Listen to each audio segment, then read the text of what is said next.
जय हिंद दोस्तों, मैं एसपी सर आप सभी मित्रों का सदाशिव कोचिंग क्लासेस के यूट्यूब चैनल पर हार्दिक स्वागत करता हूं। दोस्तों DElEd BTC first semester complete mathematics section के अंतर्गत दोस्तों चैप्टर नंबर 8 अवर्गीकृत आंकड़ों का पिक्टोग्राफ, बार ग्राफ तथा पाई ग्राफ द्वारा निरूपण चल रहा है, जिसके अंतर्गत आप सभी भाई बंधुओं ने अभी तक टोटल लेक्चर नंबर 6 तक का अध्ययन कर लिया है। यानी दोस्तों आज हमारा लेक्चर नंबर कौन सा होगा? 7। चैप्टर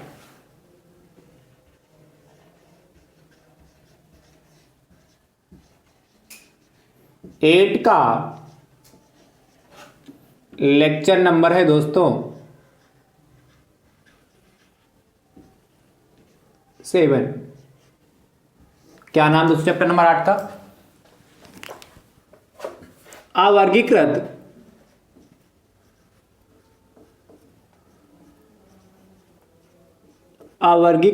आंकड़ों का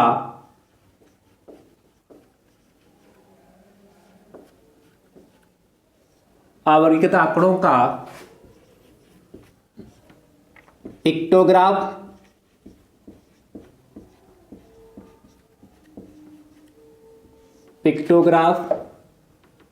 बार ग्राफ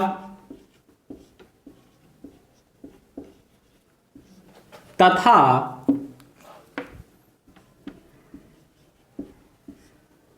पाई ग्राफ द्वारा निरूपण।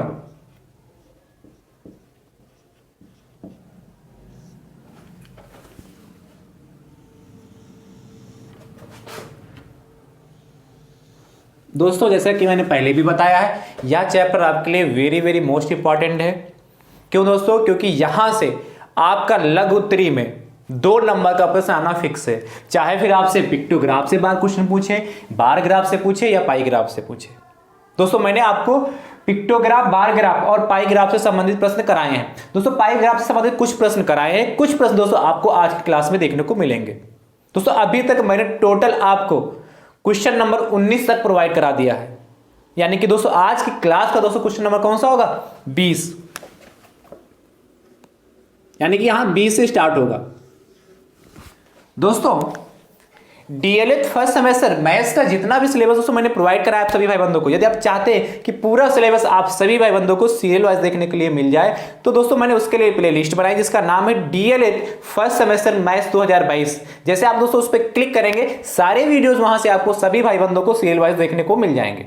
दोस्तों मैं सभी वीडियो का लिंक डिस्क्रिप्शन बॉक्स में भी दे दूंगा, आप आसानी से वहां से भी सभी वीडियो सीरियल वाइज दोस्तों देख सकते हैं। दोस्तों यदि आप हमारे YouTube चैनल पर नए हैं तो आप हमारे YouTube चैनल को दोस्तों सब्सक्राइब जरूर कर लीजिए, बेल आइकन को जरूर प्रेस कर लीजिए, जिससे आगामी वीडियो का नोटिफिकेशन आप सभी भाई बंधुओं को सबसे पहले मिल सके। दोस्तों नोटिफिकेशन प्राप्त करने का एक दूसरा भी तरीका है, आप सभी भाई बंधु हमारे टेलीग्राम चैनल से जुड़ जाइए, जिसका लिंक मैं आपको डिस्क्रिप्शन बॉक्स में दे दूंगा। दोस्तों वहां से भी आप सभी भाई बंधुओं को सबसे पहले नोटिफिकेशन प्राप्त हो जाएगी। दोस्तों जो भाई बंधु हमारे कमेंट करते हैं उनके दोस्तों कुछ भाई बंधु के हमारे नाम है, ध्यान से देखिए।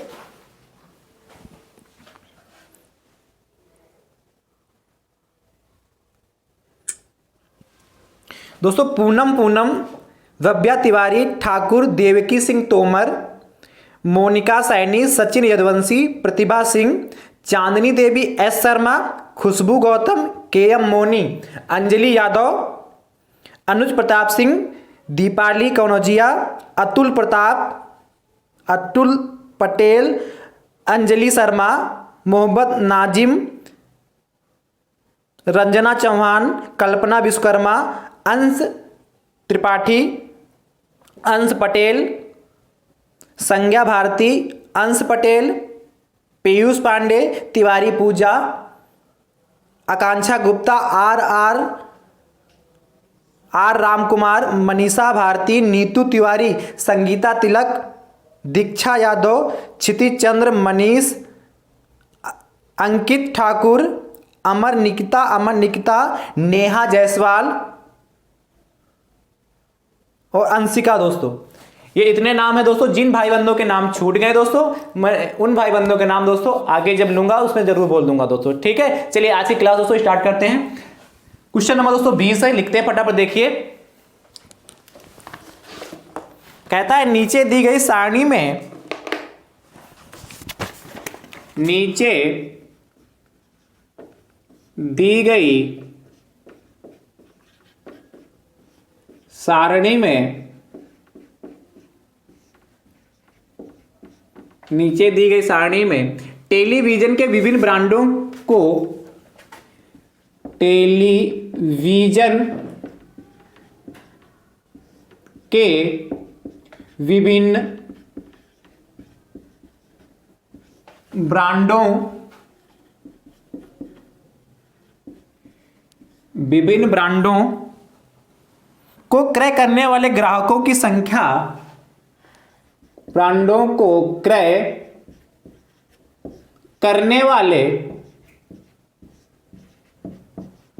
वाले ग्राहकों की संख्या, ग्राहकों की संख्या निम्नवत है, निम्नवत है। दोस्तों ध्यान से देखिए, कहता है क्या दोस्तों, लिखा है एक साइड में ब्रांड लिखा है और दोस्तों नीचे लिखा ग्राहकों की, ग्राहकों की संख्या, ग्राहकों की संख्या। ध्यान से दोस्तों देखिए,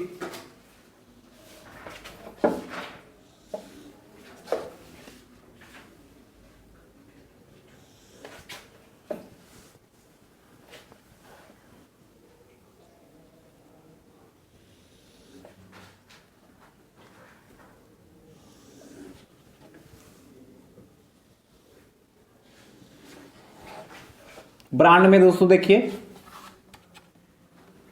ए ब्रांड है, बी, सी, डी और ई, इतने दोस्तों हमारे पास ब्रांड है।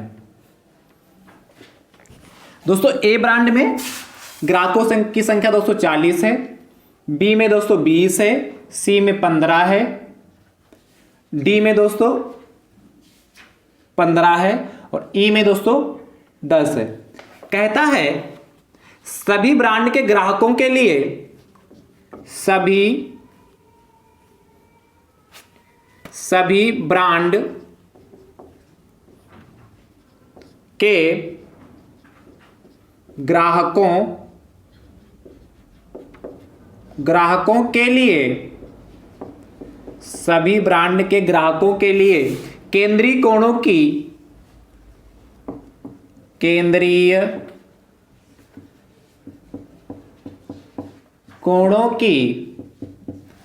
कोणों की माप की गणना कीजिए, केंद्रीय कोणों की माप की गणना कीजिए, माप की गणना कीजिए। आगे कहता है दोस्तों, और इसे पाई ग्राफ द्वारा निरूपित कीजिए, और इसे पाई ग्राफ द्वारा निरूपित कीजिए, निरूपित कीजिए। ध्यान से दोस्तों देखिए, बहुत अच्छा प्रश्न है।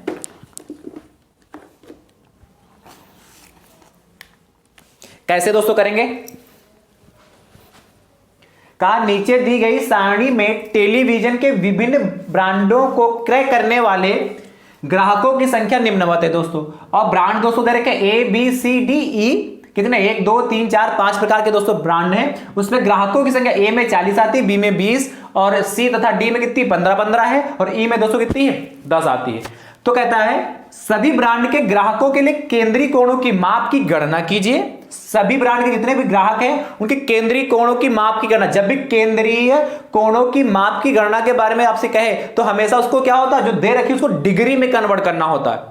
किसमें? डिग्री में कन्वर्ट करना होता है। फिर उसके बाद कह रहा है गणना कीजिए और कह रहा है उसके आगे और इसे पाई ग्राफ द्वारा निरूपित कीजिए। सबसे पहले दोस्तों क्या, केंद्रीय कोणों की माप। जब भी आपसे कहे कोई ऐसे टेबल बनी हो, आपसे कहे केंद्रीय कोणों की माप ज्ञात कीजिए, तो दोस्तों करना क्या होगा, आपको जो वैल्यू दे रखी हो उस वैल्यू को दोस्तों आपको क्या डिग्री में चेंज करना होगा।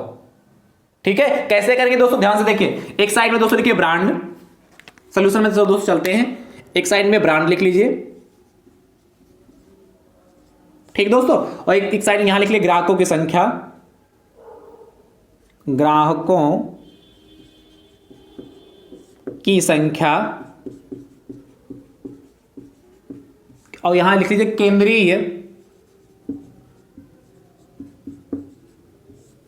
केंद्रीय कोण की माप, केंद्रीय कोण की माप। अब ध्यान से दोस्तों देखिए, इसको दोस्तों फटाफट बना लेते हैं टेबल को।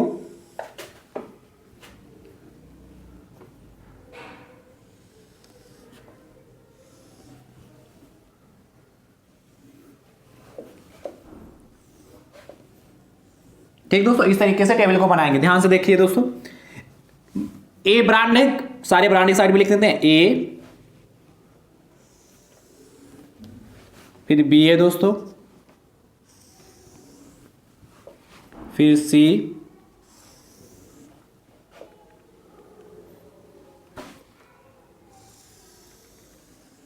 ठीक है। उसके बाद दोस्तों हमारे पास है सी के बाद थे भैया डी,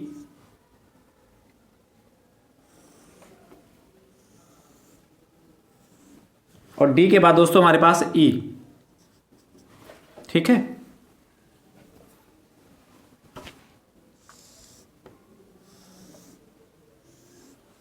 इस तरीके से दोस्तों बना लिया। ये तो दोस्तों टेबल बनाने का तरीका होगा।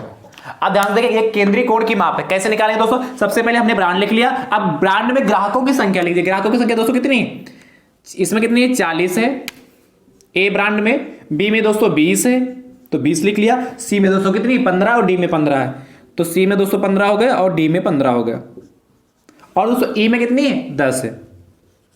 ये दोस्तों हमारी ग्राहकों की संख्या आ गई। अब केंद्रीय कोणों की माप कैसे निकालेंगे, ध्यान से देखिए दोस्तों, एक के ग्राहकों की संख्या, उसके बाद ध्यान से देखिए एक के ग्राहकों की संख्या, और नीचे निकालेंगे कुल ग्राहकों की संख्या। यहां क्या लिखेंगे, यहां निकालेंगे कुल ग्राहकों की संख्या, इनको सबको जोड़ लेंगे दोस्तों। ध्यान से देखिए, आप इसी के नीचे जोड़ के लिखिएगा 0 0, देखिए 5 5 10 का 0 हासिल आ जाएगा दोस्तों कितना 1, और यहां देखिए 1 4 5 2 7 1 8 1 9 1 10, यानी दोस्तों टोटल ग्राहक हमारे पास कितने हैं 100।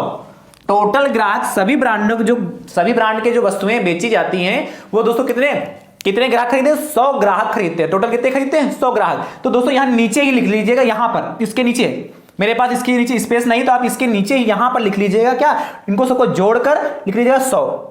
यहां लिख लीजिए इस साइड में लिखा कुल ग्राहकों की संख्या, यहां क्या लिखिएगा कुल ग्राहकों की संख्या बराबर यहां कितना हो जाएगा 100। ठीक है, कितना लिखोगे दोस्तों, यहां पे ऐड करने पे 100 आया वो 100 लिख लीजिएगा। अब दोस्तों ध्यान देखिए केंद्रीय कोण की माप कैसे निकालेंगे दोस्तों। केंद्रीय कोण की जब माप निकालनी होगी दोस्तों, तो एक के ग्राहकों की संख्या दोस्तों कितनी है 40। ध्यान से देखिए एक के ग्राहकों की संख्या बटे कुल ग्राहकों की संख्या। कुल ग्राहकों की संख्या दोस्तों कितनी आई थी 100, अभी हमने आपको निकाल के बताया कितनी आई थी, अभी निकाला था 100 आई थी कुल ग्राहकों की संख्या। ये 100 क्या है, कुल ग्राहकों की संख्या, ग्राहकों की संख्या 100 हमारी क्या कुल ग्राहकों की संख्या, 100 हमारी कितनी है कुल ग्राहकों की संख्या। तो क्या एक एक ग्राहकों की संख्या बटे कुल ग्राहकों की संख्या, और केंद्रीय कोण की माप निकालने से दोस्तों क्या करेंगे, इसको 360 डिग्री से मल्टीप्लाई कर देंगे, बस सॉल्व कर लीजिए। तो ध्यान से दोस्तों देखिए 0 से 0 कट गया, और इस 0 से दोस्तों ये 0 कट गया, बचा क्या जाके 36 गुणे 4 मल्टीप्लाई कर लीजिए, तो 4 छंग 24 के 4 हासिल आ जाएगा 2, और 4 तियां 12 और 2 दोस्तों कितना होता है 14, 144 डिग्री आ गया। ठीक है, इसी प्रकार दोस्तों देखिए क्या इसमें बी के ग्राहक, क्या बी के केंद्रीय कोण की माप ज्ञात करनी है, तो क्या लिखोगे बी के ग्राहकों की संख्या बटे कुल ग्राहकों की संख्या कितनी है 100 इंटू 360 डिग्री हो जाएगा। इसको फटाफट सॉल्व कर लेते हैं, कैसे कटेगा दोस्तों देखिए इस 0 से इस 0 गया, ये 0 से ये 0 गया, ध्यान से देखिएगा दोस्तों मल्टीप्लाई कर लीजिए तो कितना होगा 2 छाक 12 के 2 हासिल आ जाएगा दोस्तों 1 और 2 तियां 6 7 72 डिग्री हो गया। ठीक है, अगला देखिए दोस्तों सी के ग्राहकों की संख्या निकालनी तो क्या लिखोगे, सी के ग्राहकों की संख्या, केंद्रीय कोण सी के ग्राहकों की संख्या 15 है, निकालिए। सी के जो सी है उसके केंद्रीय कोण की माप निकालनी तो क्या लिखोगे 15 बटे कुल ग्राहकों की संख्या दोस्तों कितनी हमारे पास है 100 इंटू दोस्तों कितना 360 डिग्री। सॉल्व कर लीजिए। अब ध्यान से देखिए दोस्तों कैसे कटा, 0 से 0 कट गया, ठीक है। और ये कितना 5 से कट जाएगा, 5 तिया 15 और 5 दूनी 10 आया, और ये भी 2 भी कट जाएगा, 2 एक कम 2 हो गया, और ये कटेगा 2 एक कम 2 हो गया, और 2 अठी 16, ठीक है। कितना 18 के 18 54, ये कितना हो जाएगा दोस्तों हमारा 54 डिग्री हो जाएगा। कितना होगा 54 डिग्री। अगला दोस्तों देखिए इसी प्रकार इसका भी निकालेंगे तो कितना हो जाएगा 15, क्या लिखोगे डी के ग्राहकों की संख्या बटे कुल ग्राहकों की संख्या इंटू दोस्तों कितना 360 डिग्री, ठीक है। तो दोस्तों ध्यान से देखिए इसको भी वैसे कट करेंगे सेम जैसा, वही तो चीज है, 0 से 0 गया, 5 तिया 15 और कितना 5 दूनी 10, फिर 2 एक कम 2 2 एक कम 2 2 अठी 16 और 18 तिया दोस्तों कितना होता है 54, ये हमारा 54 डिग्री आ गया। और लास्ट वाला दोस्तों देखते हैं ई के ग्राहकों की संख्या क्या, ई की केंद्रीय कोण की माप निकालनी है तो ई के ग्राहकों की संख्या दोस्तों कितनी 10 है, कुल ग्राहकों की संख्या दोस्तों 100 है, इंटू दोस्तों कितना 360 डिग्री से मल्टीप्लाई कर देंगे। फटाफट दोस्तों देखिए 0 से 0 गया, 0 से 0 गया, कितना 36 डिग्री आ गया। आप दोस्तों ध्यान से देखिए जैसे यहां आपने लिखा कुल ग्राहकों से की संख्या, इसको जोड़ा था, इसके नीचे आप 100 लिखेंगे, इसी प्रकार इसको भी जोड़िए, देखिए 360 डिग्री आएगा। जोड़ के देखिए 4 2 6 4 10 और 10 4 14 6 20, 0 आ गया, हंसलाएं 2 2 और 4 6 6 7 13 और 13 5 200 कितना होता है 18 और 18 और 5 23 23 3 26 के 6 हंसला के 2 और 2 3 360 डिग्री होगा कि नहीं। यानी कि दोस्तों जोड़ने पर हमारा इसको भी जोड़ेंगे 360 डिग्री आए। यहां पे लिखोगे कुल ग्राहकों की संख्या, यहां कितना दोस्तों हमारा आया था, यहां कितना 100 आया था, यहां दोस्तों कितना आ जाएगा 360 डिग्री आ जाएगा हमारा, ठीक है। आप ध्यान से देखिए ये तो आपसे जो पूछा था, क्या पूछा था, सभी ब्रांड के ग्राहकों के लिए केंद्रीय कोण की माप बताइए। तो दोस्तों मैंने सभी ब्रांड के ग्राहकों के लिए आपने केंद्रीय कोण की मापें निकाल ली, फिर उसके आगे करा और इसे पाई ग्राफ द्वारा निरूपित कीजिए। तो दोस्तों पाई ग्राफ कैसे बनाते हैं आपको पता ही है, कल की क्लास में भी मैंने क्वेश्चन कराया था ना, देखिए ध्यान से।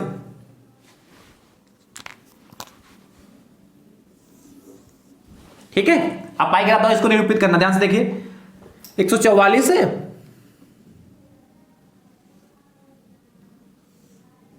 144 मान लेते हैं, ये हमारा हो गया 72,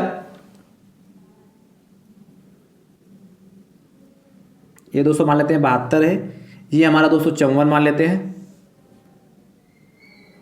कितने 54 के हैं ना, ये 54 हो गया, ये देखिए 144 हो गया, ये दोस्तों हमने मान लिया 72 का है, ये 54 का हो गया,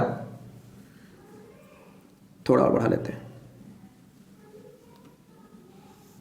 और ये दोस्तों फिर से देखिए 54 का बन गया, और ये दोस्तों 36 का होगा। दिखा दीजिए फटाफट। तो जैसे कि देखिए दोस्तों ये ए ब्रांड का हो गया, ये बी ब्रांड हो गया दोस्तों हमारा, ये सी ब्रांड का हो गया, ये डी ब्रांड हो गया, और ये दोस्तों हमारा ई ब्रांड हो गया। फटाफट से की वैल्यू रख दीजिए। एक ब्रांड में कितना दोस्तों, ए ब्रांड की केंद्रीय कोण की माप कितनी आई 144 डिग्री, तो इसमें क्या लिख दो 144 डिग्री दोस्तों हमारा हो गया।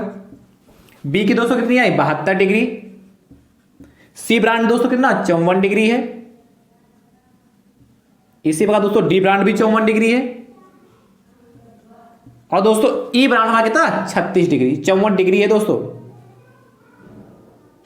ये 36 डिग्री आ गया, 36 डिग्री आ गया। तो ये दोस्तों हमारा क्या पाई ग्राफ बनकर तैयार हो गया, ये दोस्तों हमारा क्या पाई ग्राफ बनकर तैयार होगा जाके। तो दोस्तों इस तरीके से केंद्रीय कोण जो भी आपसे पाई ग्राफ बनाने के लिए कहेगा तो इस टाइप्स की टेबल दे रखी होगी, उसको आप क्या करोगे केंद्रीय कोण की माप में कन्वर्ट करेंगे, और केंद्रीय कोण की माप आने के बाद दोस्तों इस तरीके से आप ग्राफ के रूप में उसको क्या प्रदर्शित कर देंगे। है आसान कि नहीं आसान है, कर लीजिए फटाफट।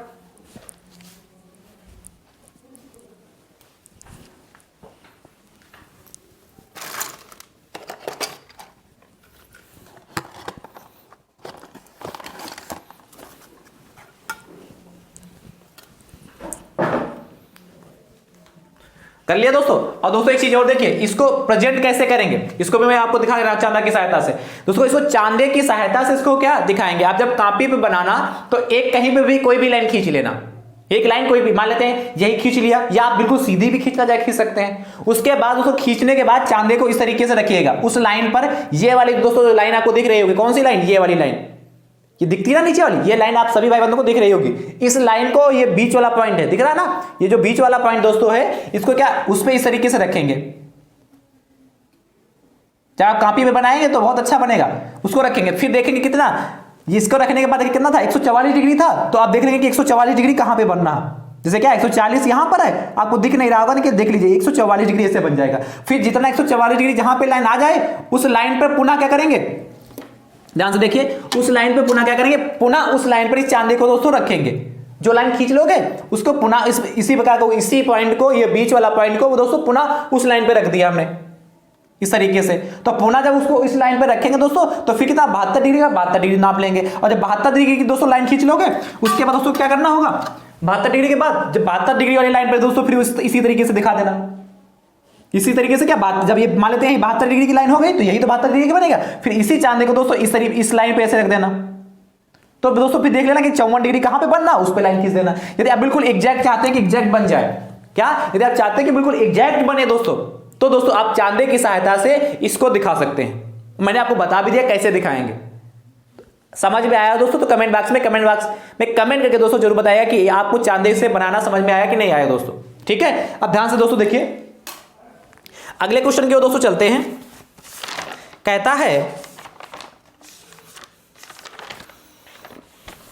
बहुत अच्छा दोस्तों क्वेश्चन अगला है, क्वेश्चन नंबर 21। इसको दोस्तों आप कर रहे हैं, और क्वेश्चन नंबर दोस्तों 21 की ओर चलते हैं।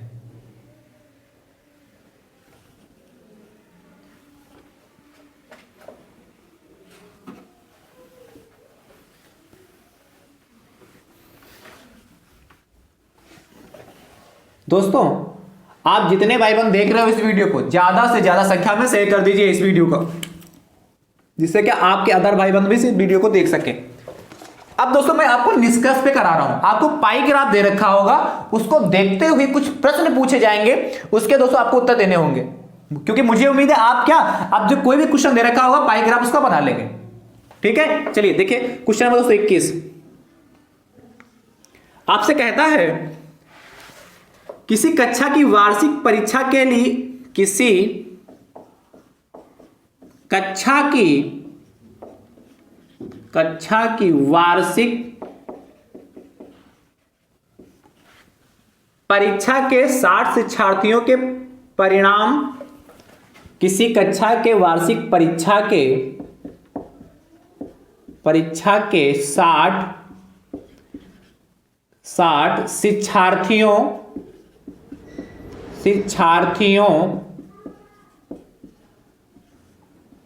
के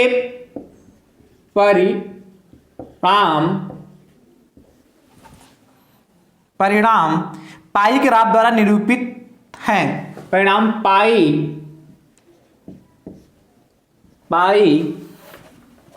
ग्राफ द्वारा निरूपित हैं, पाई ग्राफ द्वारा निरूपित हैं। आगे दोस्तों आपसे कहता है, चित्र देखकर बताइए, चित्र देखकर बताइए।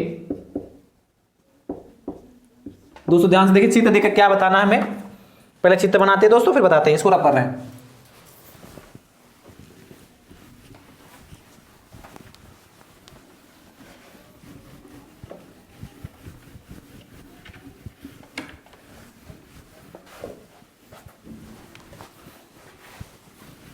देखिए दोस्तों चित्र बना हुआ इस बार है,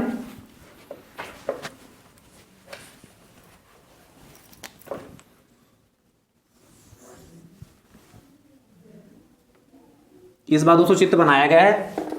कहता है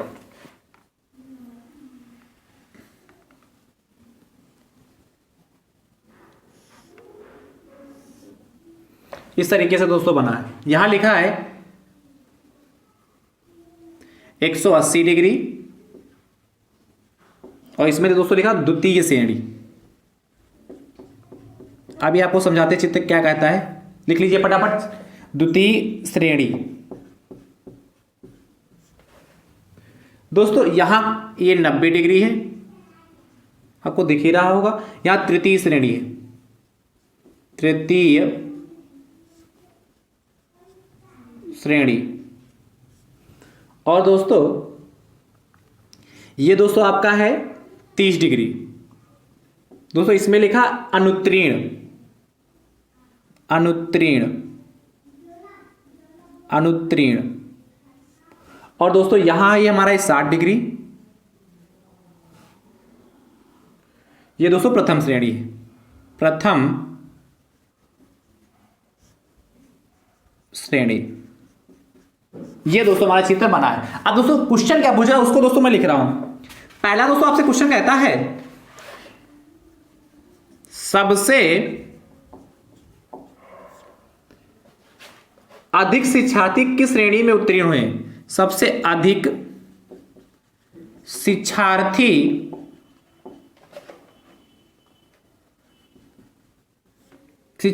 किस श्रेणी में उत्तीर्ण हुए, उत्तीर्ण हुए।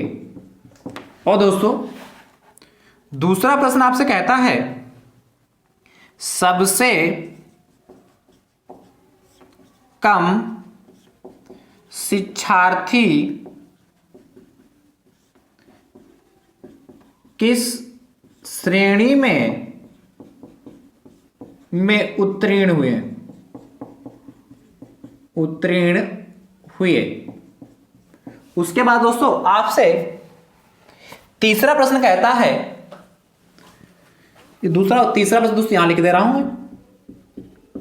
कहता है अनुत्तीर्ण शिक्षार्थियों की संख्या कितनी है। अनुत्तीर्ण शिक्षार्थियों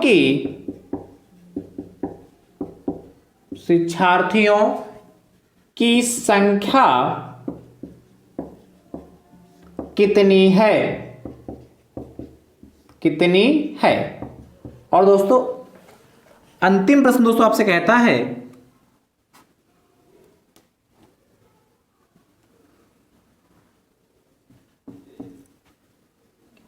कह रहा है प्रथम श्रेणी तथा द्वितीय श्रेणी में उत्तीर्ण, प्रथम श्रेणी तथा द्वितीय श्रेणी, प्रथम श्रेणी तथा द्वितीय श्रेणी में उत्तीर्ण शिक्षार्थियों की संख्या, में उत्तीर्ण शिक्षार्थियों की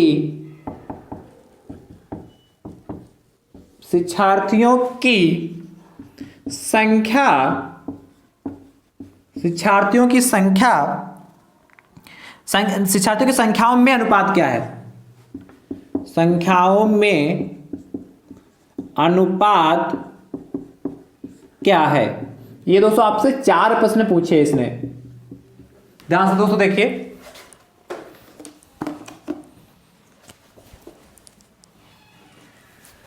कैसे दोस्तों करेंगे, ध्यान से देखिए। आपसे कहा है भैया कि किसी कक्षा की वार्षिक परीक्षा के 60 शिक्षार्थियों के परिणाम पाई ग्राफ द्वारा निरूपित किए गए। ये एक पाई ग्राफ दोस्तों बना हुआ है। कहा चित्र देखकर बताइए कि सबसे अधिक शिक्षार्थी किस श्रेणी में उत्तीर्ण हुए हैं, और कहता सबसे कम शिक्षार्थी किस श्रेणी में उत्तीर्ण हुए। तो दोस्तों ध्यान से देखिए, क्या आपको देखने से ही प्रतीत हो रहा होगा दोस्तों, क्या ये देखिए जो सबसे बड़ा, जिसका मान डिग्री में सबसे बड़ा होगा वही सबसे ज्यादा उसमें उत्तीर्ण हुए होंगे।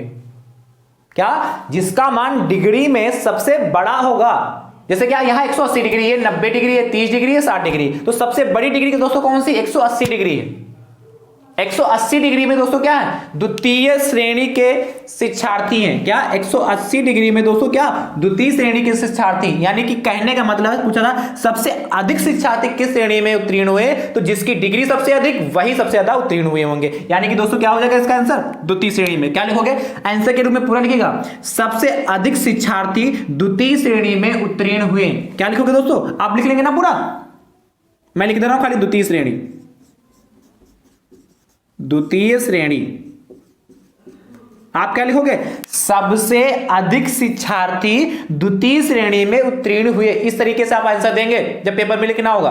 अगला दोस्तों देखिए कह रहा सबसे कम शिक्षार्थी किस श्रेणी में उत्तीर्ण हुए। तो दोस्तों आपके पास श्रेणियां कितनी है, यहां पर प्रथम श्रेणी है, द्वितीय श्रेणी है, तृतीय श्रेणी। तो प्रथम तो दोस्तों क्या, प्रथम श्रेणी में 60 डिग्री है, द्वितीय में दोस्तों कितना है 180 डिग्री, और तृतीय में दोस्तों कितना है 90 डिग्री। यानी कि सबसे कम डिग्री तीनों में कौन सी है, 90, 180, 60। सबसे कम डिग्री दोस्तों 60 डिग्री है, इसलिए क्या प्रथम श्रेणी में सबसे कम शिक्षार्थी उत्तीर्ण हुए। तो क्या लिखोगे दोस्तों, आंसर दोगे सबसे कम शिक्षार्थी प्रथम श्रेणी में उत्तीर्ण हुए। पूरा आंसर लिखिएगा, मैं सिर्फ आपको प्रथम श्रेणी लिखे दे रहा हूं यहां पर, प्रथम श्रेणी।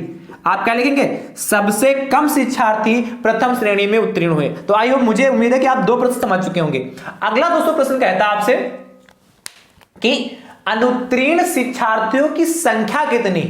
क्या कहा, अनुत्तीर्ण शिक्षार्थियों की संख्या। अब ध्यान से देखिए, जब भी हमें क्या इस तरीके से प्रश्न पूछे, संख्या के रूप में पूछे, डिग्री दे रखी हो और आपसे संख्या के बारे में चर्चा करें कि हमें संख्या बताइए, तब दोस्तों हमें करना क्या होगा, जो डिग्री दे रखी होगी, कितनी दोस्तों डिग्री, अनुत्तीर्ण शिक्षार्थियों की संख्या कितनी है, तो अनुत्तीर्ण शिक्षार्थियों की डिग्री कितनी दोस्तों तो हमें दे रखी है, अनुत्तीर्ण शिक्षार्थियों की डिग्री दोस्तों कितनी 30 डिग्री है। तो उस डिग्री को दोस्तों लिखोगे, यहां आप क्या क्या लिखोगे, पूरा सेंटेंस लिखोगे, यहां पर लिखोगे दोस्तों सेंटेंस क्या, अनुत्तीर्ण शिक्षार्थियों की संख्या बराबर, चलो मैं लिखे दे रहा हूं, अनुत्तीर्ण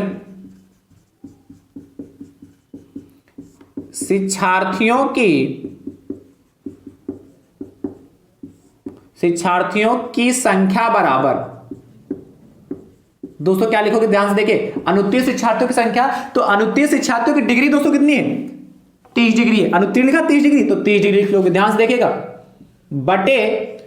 अब दोस्तों ये देखिए क्या डिग्री में चलता है, तो मैंने बताया था कल की क्लास में बताया था कि ये डिग्री चलता है, तो पूरा दोस्तों कितना 360 डिग्री होगी, ये पूरा 360 डिग्री होगा कि नहीं होगा, इसीलिए बटे में दोस्तों क्या लिखोगे 360 डिग्री, क्या नीचे लिखोगे, नीचे टोटल 360 डिग्री। और दोस्तों कुल शिक्षार्थियों की संख्या हमारे पास कितनी 60, कुल शिक्षार्थियों की संख्या दोस्तों हमारे पास कितनी 60 है ना। क्या कहा था, किसी कक्षा की वार्षिक परीक्षा के 60 शिक्षार्थियों के परिणाम है, तो कुल शिक्षार्थियों की संख्या दोस्तों उस कक्षा में कितनी 60 है, तो क्या करोगे 60 से मल्टीप्लाई कर दोगे, किससे मल्टीप्लाई दोस्तों करेंगे 60 से मल्टीप्लाई कर देंगे। ये बात समझ में आया कि नहीं दोस्तों, क्या करना है, जब भी ऐसे पूछेगा तो उसकी क्या जो डिग्री होगी वो लिखोगे, बटे 360 डिग्री लिखोगे इंटू क्या 60, फटाफट काट दी, जो आ जाएगा वही हमारी क्या कहलाएगी, शिक्षार्थियों की संख्या कहलाएगी, अनुत्तीर्ण शिक्षार्थियों की संख्या। देखिए क्या कटेगा दोस्तों,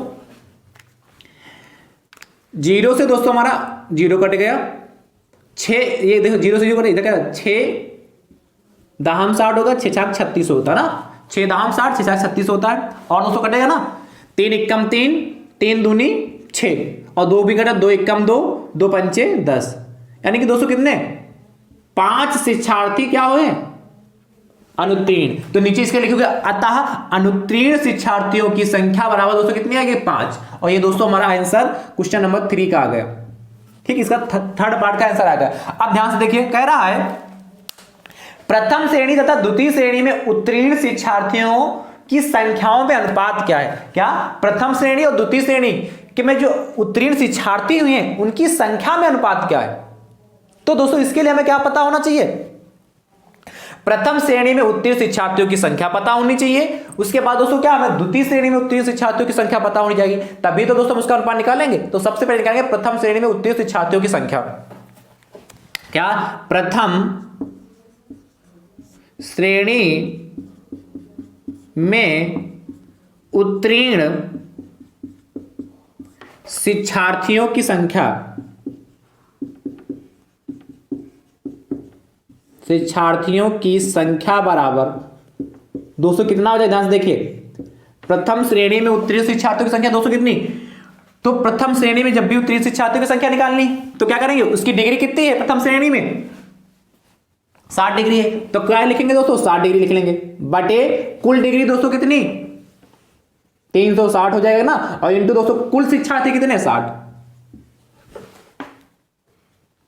ये बात समझे, कुल शिक्षार्थी कितने दोस्तों 60, फटाफट काट लीजिए। ठीक है, इस 0 से ये 0 कट गया, 6 कम 6 और 6 छाक 36, 6 कम 6 और 6 दहम 60, यानी कि दोस्तों प्रथम श्रेणी में उत्तीर्ण शिक्षार्थियों की संख्या दोस्तों हमारे पास कितनी आ गई 10। कितनी हो गई 10, बराबर लगा तो समझ जाइएगा। प्रथम श्रेणी में उत्तीर्ण शिक्षार्थियों की संख्या दोस्तों हमारे पास 10 आ गई। मैं रेड से लिखे दे रहा हूं उसको, जिससे आपको इस पर दिख जाए। प्रथम श्रेणी में उत्तीर्ण शिक्षार्थियों की संख्या दोस्तों कितनी आएगी 10। अब ध्यान से दोस्तों देखिए आगे इसी प्रकार दोस्तों क्या इसको दोस्तों रफ कर ले। ये दोनों क्वेश्चन आप हो चुके हैं ना, नोट कर लिया होगा ना, तो इसको रफ करें दोस्तों।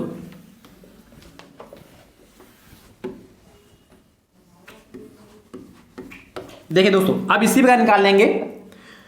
द्वितीय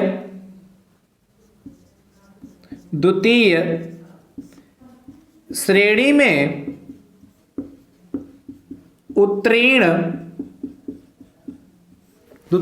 उत्तीर्ण शिक्षार्थियों की संख्या। अब दोस्तों इसको भी सेम निकालें कैसे। द्वितीय श्रेणी में उत्तीर्ण शिक्षार्थियों की संख्या, तो द्वितीय श्रेणी की डिग्री कितनी दोस्तों 180 डिग्री, तो फटाफट यहां क्या लिखेंगे 180 हो गया, बटे कुल डिग्री दोस्तों कितनी होगी 360 डिग्री है, पहले से जानते हैं आप, और इंटू दोस्तों कुल शिक्षार्थी कितने हमारे पास 60 है, 60 कर दीजिए, फटाफट काट दीजिए। तो दोस्तों 0 से 0 गया, 18 एकम 18, 18 दूनी 36, 2 एकम 2, 2 3 6 0, कितना होगा दोस्तों 30 आ गया। यानी कि दोस्तों हमारे द्वितीय श्रेणी में जो शिक्षार्थी उत्तीर्ण कितने हुए 30। अब आपसे कहा क्या था, कहा था प्रथम श्रेणी तथा द्वितीय श्रेणी में उत्तीर्ण शिक्षार्थियों की संख्याओं में अनुपात क्या है। तो दोस्तों आप यहां लिखोगे क्या, प्रथम, हम पूरा सेंटेंस बोल रहे हैं दोस्तों, मैं शॉर्टकट में लिखूंगा, आप पूरा सेंटेंस मैं बोल रहा हूं, ठीक है। प्रथम श्रेणी में उत्तीर्ण शिक्षार्थियों की संख्या अनुपात द्वितीय श्रेणी में उत्तीर्ण शिक्षार्थियों की संख्या। तो दोस्तों ध्यान से देखिए, तो प्रथम श्रेणी में उत्तीर्ण शिक्षार्थी क्या, प्रथम श्रेणी में उत्तीर्ण शिक्षार्थी दोस्तों अनुपात क्या द्वितीय श्रेणी, द्वितीय श्रेणी। आप इसे के नीचे करिएगा क्या, प्रथम श्रेणी अनुपात द्वितीय श्रेणी, कितना दोस्तों प्रथम श्रेणी में कितने उत्तीर्ण हुए 10, तो 10 हो गया, अनुपात दोस्तों कितना द्वितीय में कितना हुआ 30। ठीक है दोस्तों, अब ध्यान देखिए ये 10 या 30 है तो कट जाएगा ना दोस्तों, किससे कटेगा 10 एकम 10, 10 या 30, तो यानी दोस्तों कितना आ जाएगा 10 एकम 10, 10 या 30 आ जाएगा कि नहीं, तो यानी दोस्तों कितना 1:3, यानी 1:3। तो क्या लिखोगे नीचे फाइनल आंसर इसमें क्या लिखोगे, अतः प्रथम श्रेणी तथा द्वितीय श्रेणी में उत्तीर्ण शिक्षार्थियों की संख्याओं में अनुपात बराबर कितना है 1:3 है, या प्रथम श्रेणी तथा द्वितीय श्रेणी में उत्तीर्ण शिक्षार्थियों की संख्या में अनुपात 1:3 का अनुपात है। इस तरीके से आप आंसर लिखेंगे। तो आई होप, मुझे उम्मीद है आपको ये चारों प्रश्न समझ में आएंगे। 2 प्रश्न तो आपको देखते देखते फटाक से आंसर दे दिए, इसमें थोड़ा सा सॉल्व करना था। तो मेन चीज इसको समझिएगा, ये चीज जो मैंने बताया इसको 1 2 3 बार आप अच्छे से इसको वाच करिएगा। यदि एक बार में हो सकता ना समझ में आया हो, मुझे तो उम्मीद समझ में आएगा, बट कहीं से यदि कोई डाउट रहेगा हो तो वीडियो को रिपीट करके दोस्तों जरूर देखिएगा। चलिए फटाफट नोट कर लीजिए।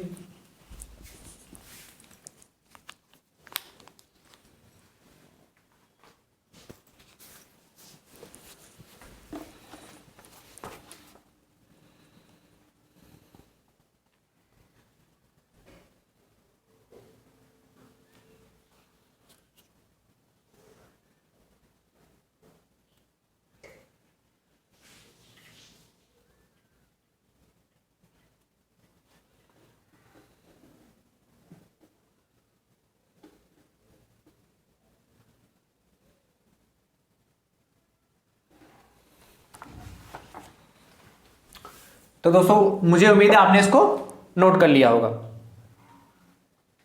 ठीक है दोस्तों, चलिए तो दोस्तों आज की क्लास को यहीं तक रखते हैं। और दोस्तों आपको हो सकता है ऐसा लग रहा हो कि सर मात्र 2 क्वेश्चन हो पाए हैं, इसमें मात्र 2 ही क्वेश्चन एक क्लास में हो पाते हैं। दोस्तों मैं भी क्या करूं, क्वेश्चन थोड़ा बड़े हैं, मुझे क्वेश्चन नोट भी करना होता और अच्छे से समझाना भी होता। तो आप सभी भाई बंधु क्या करें, आप संख्या पे मत ध्यान दें, आप सिर्फ मैटर को समझें। यदि एक क्वेश्चन को आपने अच्छे से समझ लिया, फिर इस टाइप के आपको हजारों भी क्वेश्चन मिल जाएंगे, कितने भी क्वेश्चन मिल जाएंगे तो आप लगा लेंगे। और यदि मैं एक क्लास में 10-12 क्वेश्चन बंद करा दूं और यदि आपके दिमाग में यहां ना बैठा तो उसका फिर मतलब क्या रहा, है कि नहीं। इसलिए क्वेश्चनों की संख्या चाहे भले कम हो, आपके दिमाग में यहां बैठना चाहिए, मेन चीज ये रखता है। और यदि आपके दिमाग में यहां बैठ गया तो क्वेश्चनों की संख्या से कोई इफेक्ट नहीं पड़ने वाला, क्योंकि आप कहीं भी इस टाइप के क्वेश्चन देखेंगे फटाफट लगा लेंगे। ठीक दोस्तों, तो आज एक लेक्चर दोस्तों अभी और मैं कराऊंगा चैप्टर 8 का, एक लेक्चर इसके बाद 7 हुआ, 8 एक लेक्चर और कराऊंगा और ये चैप्टर को दोस्तों मैं इन करूंगा उसके बाद। ठीक है, उसमें कुछ पाइग्राफ से संबंधित प्रश्न और करा दूंगा, जिससे क्या यदि कोई भी समस्या इस क्वेश्चन में रह गई हो या कोई भी डाउट रह गया हो तो उसमें दूर हो जाएगा। इसीलिए आप सभी भाई बंधु ईमानदारी से देखते रहिए, वीडियो को शेयर करते रहिए दोस्तों ज्यादा से ज्यादा संख्या में। ठीक दोस्तों, और मैं आप सभी भाई बंधुओं की क्लास रेगुलर दोस्तों लूंगा, और आप ध्यान रखिएगा प्रतिदिन शाम 5 बजे तैयार रहा करिए। थैंक यू सो मच दोस्तों, राधे राधे दोस्तों।